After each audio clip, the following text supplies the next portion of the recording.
Life में कुछ ऐसे प्रॉब्लम आ जाते हैं जिनके सलूशन हम लोग को समझ में नहीं आते। आज की स्टोरी इसी बेस पर। एक राज्य में एक प्राक्रमिक राजा का शासन था। उसकी कोई संतान नहीं थी। ढलती उम्र के कारण राज्य के भावी उत्तराधिकारी को लेकर वह अत्यंत चिंतित था। अनेक वैद्यों को दिखाने के बाद भी वो संतान के सुख से वंचित रहा। अंततः उसने राज्य के किसी योगी नवयुवक को राज्य की बागडोर सौंपने का निश्चय किया। भावी उत्तराधिकारी को चयन हेतु उसने एक कंपटीशन ऑर्गेनाइज किया। इसके हेतु एक शानदार सा महल का निर्माण करवाया गया।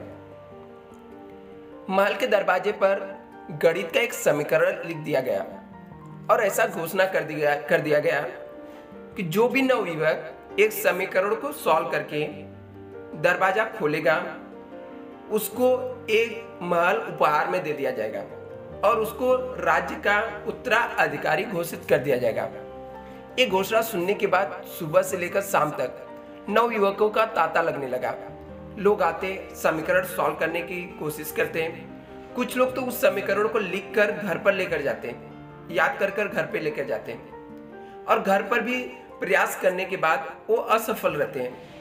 कई दिनों तक ऐसे चलते रहा। कई दिन ऐसे बीत गए। सब लोग निराश होने लगे कि यदि ये समीकरण सॉल्व नहीं होगा तो राज्य का राजा बनेगा कौन। फिर राजा ने देखा कि उनके राज्य का कोई भी गणितज्ञ इस समीकरण को सॉल्व नहीं कर पाया। फिर राजा को ये देखने के बाद दूसरे राज्यों में घोषणा करवानी पड़ी। राजा ने दूसरे राज्यों में घोषणा करा दिया। दूसरे राज्यों को बड़े बड़े गणितज्ञों को आमंत्रित किया कि आकर दरवाजे पे लिखे समीकरण को सॉल्व करना है और जो भी इस समीकरण को सॉल्व करके दरवाजा खोल देगा उसे इस राज्य का उत्तराधिकारी बनाया जाएगा। ये सुनकर दूसरे राज्यों के गणितज्ञ आकर एक एक करके समीकरण को सॉल्व करने लगे। जैसे जैसे दिन ढलते गया एक एक करके गणितज्ञ वहां से अपने घर की तरफ जाने लगे। अंत में से मात्र 3 लोग शेष बचे थे। उनमें से 2 दूसरे राज्य के गणितज्ञ थे, किंतु तीसरा गांव का एक साधारण सा युवक था। दोनों गणितज्ञ जहां गणित का समीकरण हल करने में लगे हुए थे, वहां पे वो जो नव युवक था एक कोने में खड़े होकर उन्हें देख रहा था।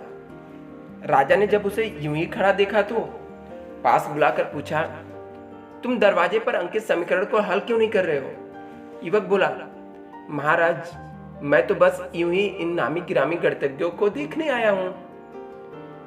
ये अपने राज्य के इतने बड़े गणितज्ञ हैं, इन्हें समीकरण हल करने के दीजिए। यदि इन्होंने हल निकाल दिया तो राज्य के उत्तराधिकारी बन जाएंगे। इससे बड़ी खुशी की बात और क्या होगी। यदि ये समीकरण हल नहीं कर पाए तब मैं कोशिश करके देखूंगा। इतना कहकर युवक एक कोने में बैठकर गणितज्ञों को देखने लगा। पूरा दिन निकल गया, शाम घिर आई, किंतु दोनों गणितज्ञ समीकरण हल नहीं कर पाए। उनके मस्तिष्क में पूरे दिन मात्र एक ही प्रश्न घूम रहा था कि आखिर इस समीकरण में ऐसा भी क्या है, कैसे ये हल होगा, कैसे महल का इस दरवाजा खुलेगा। पूरा प्रयास करने के बाद भी वे समीकरण हल नहीं कर पाए। जब उन्होंने हार मान ली तो कोने में बैठे युवक उठकर दरवाजे के पास गया और उसे धीरे से धक्का दे दिया। जैसे उसने दरवाजे को धक्का दिया, दरवाजा खुल गया। दरवाजा खुलते ही लोग उससे पूछने लगे, तुमने ऐसा क्या किया कि महल का दरवाजा खुल गया? युवक बोला, जब मैं बैठकर सबको गणित का समीकरण हल करते देख रहा था तो मेरे दिमाग में विचार आया कि हो सकता है कि दरवाजा खुलने का कोई समीकरण ही न हो। इसलिए मैं गया और सबसे पहले जाकर दरवाजे को धक्का दे दिया। दरवाजा खुल गया। दरवाजा खोलने का कोई समीकरण था ही नहीं। उसका उत्तर वहां उपस्थित राजा ने भी सुना और बहुत प्रसन्न हुआ। उसने युवक को वो महल भी दिया और राज्य का भावी उत्तराधिकारी भी घोषित कर दिया। इस कहानी से हम लोग को एक सीख मिलती है।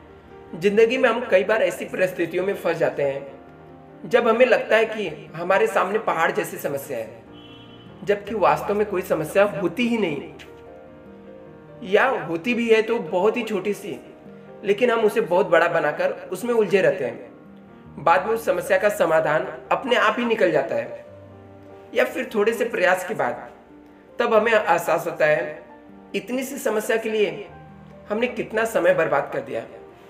समस्या सामने आने पर विचलित न हो, शांति से सोचे और फिर समाधान करने का प्रयास करें। और फ्रेंड, यदि ये वीडियो आपको पसंद आएगा तो वीडियो को लाइक करें। Thank you so much.